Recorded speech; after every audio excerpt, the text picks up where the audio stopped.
আইসক্রিমটা খেতে খুবই সুন্দর, নারিকেলের আইসক্রিম। একবার যে খাবে এখন আইসক্রিম খাবে না। আমি ব্যাঙ্গালোরে এসেই আইসক্রিম খেয়েছি, ওর জন্য আর কোথাও আইসক্রিম খেতে ভালো লাগে না, সেই টেস্ট।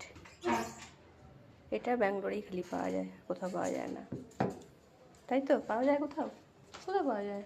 কলকাতা পাওয়া যায়? খড়গপুরে পাওয়া যায়। ও, রায়গঞ্জে খালি, ধরুন মালদায় খালি পাওয়া যায় না? কিছুদিন পরে পাওয়া যাবে। আমরা এটা বিজনেস করবো ভাবছি, তাই না? আইসক্রিমটা আমি খাবো, খুবই টেস্টি।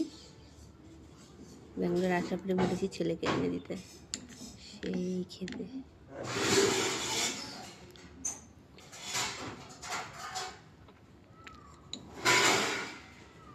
একবার ট্রাই করে দেখবেন।